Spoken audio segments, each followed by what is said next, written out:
Théophraste Renaudot, créateur de la Gazette, médecin, mais aussi commissaire général des pauvres du royaume, a fondé en 1637 le Mont-de-Piété de Paris, ancêtre du Crédit municipal. Il a pris son inspiration à Pérouse, où fut créé le premier Mont-de-Piété au XVe siècle, à l'initiative d'un moine franciscain italien. Ce n'est donc pas par hasard que notre emblème, le griffon, animal mythique, gardien des mines d'Apollon, figure dans le blason de la ville de Pérouse. La raison d'être des Mont-de-Piété, dès leur origine, a été de lutter contre l'usure. L'opposition des usuriers avait d'ailleurs conduit le Parlement à obtenir la fermeture du premier Mont-de-Piété parisien. Il réouvrira définitivement en 1777, sous Louis XVI, à l'emplacement du 16 rue des Blancs-Manteaux. Et il s'étendra peu après rue des Francs-Bourgeois, hébergeant ainsi une partie de l'enceinte de Philippe Auguste. L'établissement est sur le même emplacement depuis cette date. Napoléon assura la pérennité du développement de l'institution en lui accordant le monopole du prêt sur gage. Le Mont-de-Piété a toujours rendu service à toutes les catégories sociales. Le point commun de nos clients est qu'ils traversent des difficultés financières passagères. Les plus modestes déposaient du linge, mais aussi parfois leur matelas, ce que rappelle l'imposante étuve à matelas encore visible dans l'établissement.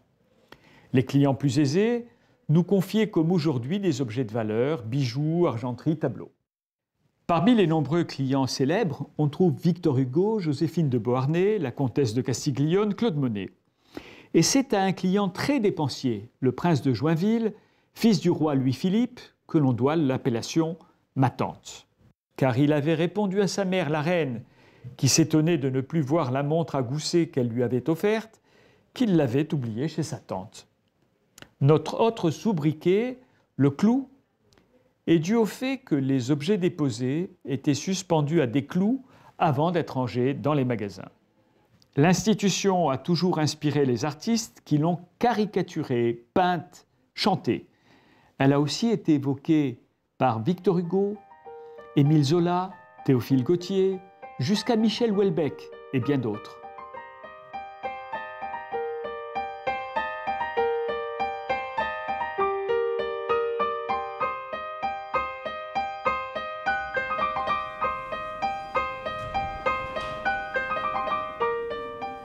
Le prêt sur gage, c'est une forme de crédit astucieuse qui consiste à déposer un objet de valeur contre l'octroi immédiat d'un prêt.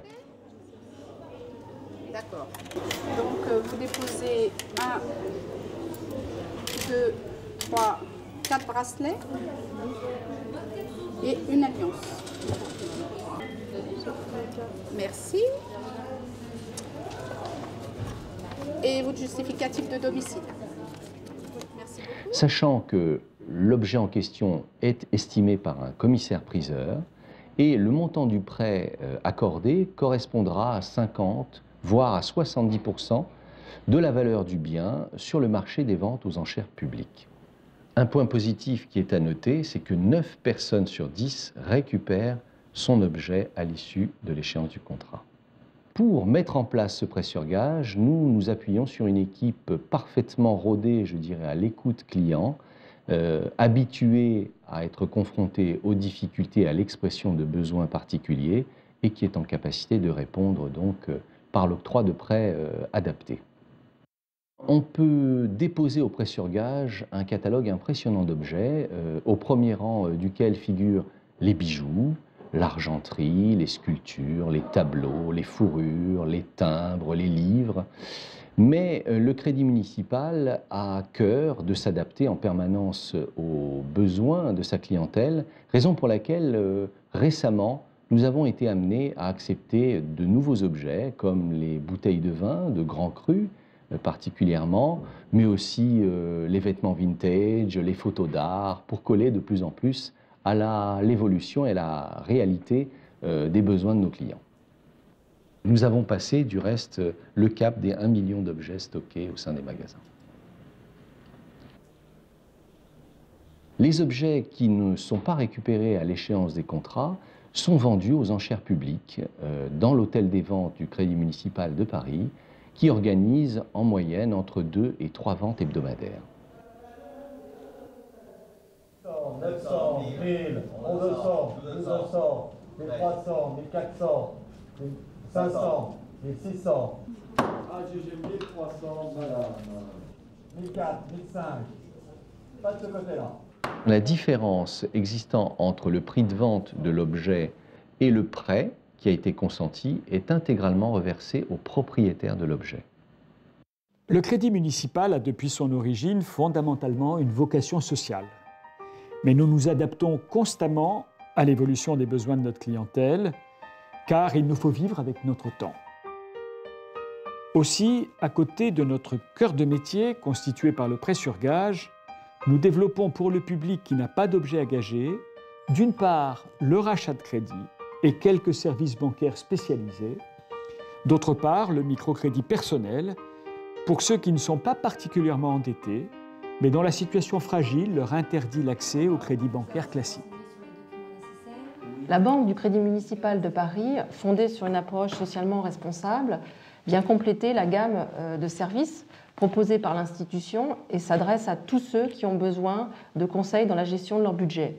Le CMP Banque, en raison de son lien avec la ville de Paris et sa vocation sociale, s'est assez naturellement orienté vers trois types de clients, à savoir les agents publics, tels que les agents de la ville de Paris, de la PHP, de la région, auxquels nous proposons des prêts sociaux via des partenariats sur des entreprises publiques et obtenus le plus souvent par appel d'offres.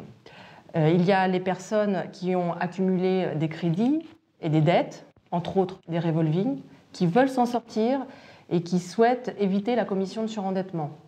Nous procédons au rachat de leurs crédits en remboursant directement leurs créanciers. En plus, nous les accompagnons et nous les aidons à avoir de nouvelles habitudes de gestion. Enfin, il y a les associations que nous aidons en faisant des avances de subventions. Bien évidemment, nous ne nous limitons pas à ces publics. Nous proposons un prêt personnel classique ou des prêts hypothécaires. Nous avons plusieurs agences dans lesquelles nous accueillons tous les jours les franciliens.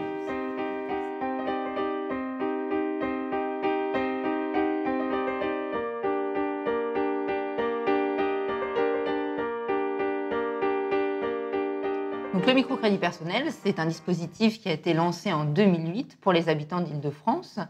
C'est une réponse alternative pour les personnes qui n'ont pas accès à un crédit bancaire classique ou encore qui ne peuvent pas aujourd'hui déposer d'objets en gage au sein de l'établissement, donc au sein du crédit municipal.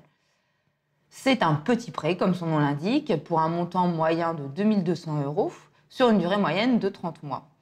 Donc, la particularité du service est qu'il a pour le rôle de coordonner différents intervenants, donc des services sociaux, des associations et 4 banques. Une des spécificités également de ce service est qu'il fonctionne comme le système associatif, puisqu'il associe à la fois des salariés et des bénévoles retraités qui ont pour mission de suivre et d'accompagner les bénéficiaires pendant la durée du prêt. En diversifiant ses activités, le Mont-de-Piété a veillé à rester un acteur utile de l'économie sociale et solidaire. Enfin, comme il convient d'apporter un peu de poésie dans ses murs, le Crédit municipal de Paris a décidé d'accueillir des abeilles pour préserver la biodiversité.